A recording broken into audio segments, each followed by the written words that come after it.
तो का नाम सामने आया था, क्या पुलिस उस तक पहुंच पाई है? ठीक है, बंद कर दिया जैसे उसको आवाज़ नहीं। एक मिनट आ जाना, सब लोग आ जाने दो, सब लोग आ जाने दो। आओ ना, घुसो ना।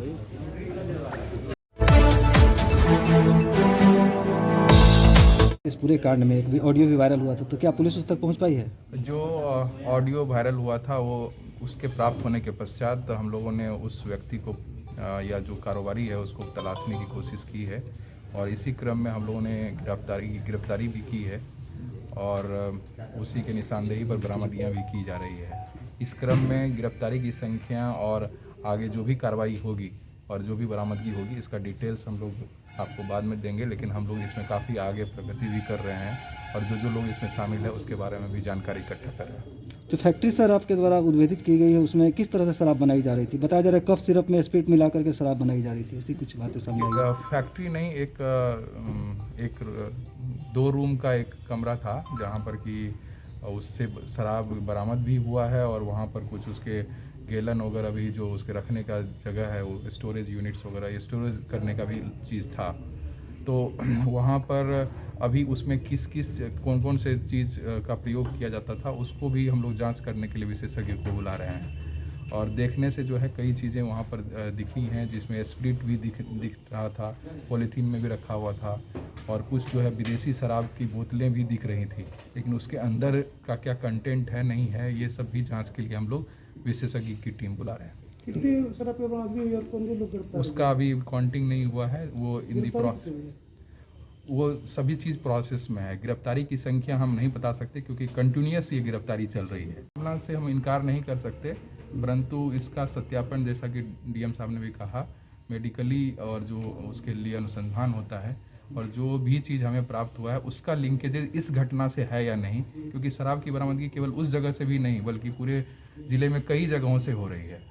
तो इसका लिंकेजेस हमको एस्टेब्लिश करना है, उसी अनुसंधान में हम लोग लगे। ठीक है, इतना बड़ा सर वहाँ पे काम चल रहा था शराब बनाने का, पुलिस को सूचना नहीं मिली, तो क्या कार्रवाई भी होगी कुछ इस मामले में? नहीं, जैसे आपने बताया जिस एक मुन्ना महतो, मैं नाम नहीं अभी किसी अभियुक्त का बताऊंगा, परंतु जिस कुछ अभियुक्त का नाम सामने आ रहा है उस पर पूर्व से 4 कांड दर्ज हैं और 4 बार वो जेल जा चुका है। इस वर्ष वो 2 बार जा चुका है और अभी 23/12/2021 को ही वो जेल से बाहर आया है। संबंधित थाने के ऊपर भी कोई कार्रवाई आप कर रहे हैं क्या? बिल्कुल, अभी हम लोग उसमें जो हमारा प्राइमरी वहाँ से रिपोर्ट है वो भी प्राप्त कर रहे हैं और अगर किसी की भी लापरवाही इसमें प्राप्त होती है तो निश्चित तौर पर उस पर कार्रवाई होगी और सख्त कार्रवाई होगी। अगर किसी भी पुलिस विभाग या किसी भी कर्मी की, पदाधिकारी या किसी कर्मी की लापरवाही या किसी तरह की संदिग्ध गतिविधि की पता चलता है तो उस पर सख्त से सख्त कार्रवाई की जाएगी।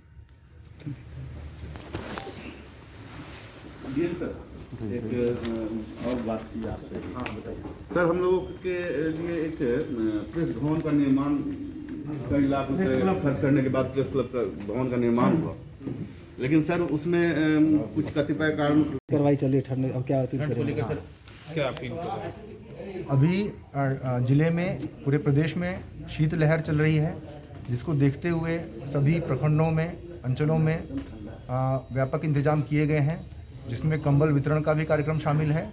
साथ ही साथ जो हमारे मार्केट प्लेसेस हैं वहाँ पर बोनफायर जलाने का, अलाव जलाने की व्यवस्था भी करी गई है।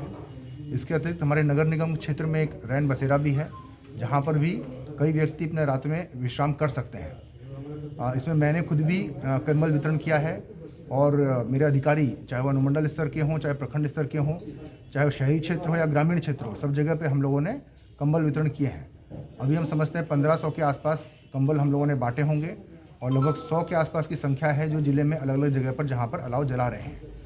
लेकिन इसमें अभी जो हम लोग कार्रवाई कर रहे हैं, ठंड काफ़ी ज़्यादा है, इसलिए मैं सभी मीडिया के माध्यम से सारण वासियों से अपील करना चाहूँगा कि कृपया सब लोग पूरे प्रिकॉशंस के साथ, अपने व्यवस्था के साथ घर में ही रहें।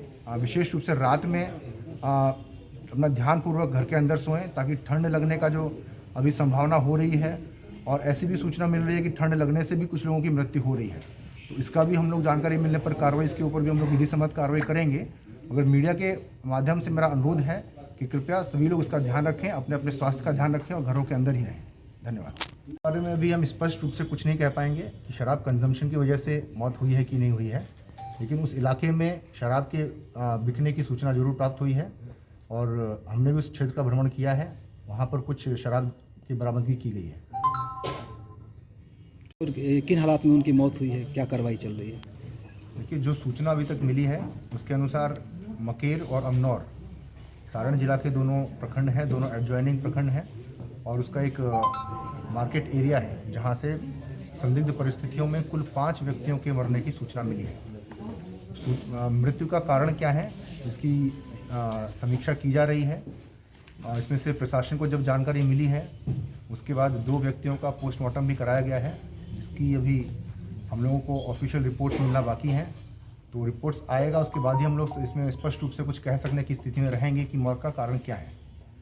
परंतु हम लोग इसको लेकर पूरी तरह सजग हैं और गुप्त रूप से या फिर कुछ व्यक्तियों के सदस्यों के द्वारा इस प्रकार कहा गया है कि जहरीली शराब पीने से या फिर शराब के सेवन करने से ये घटना घटित हुई है।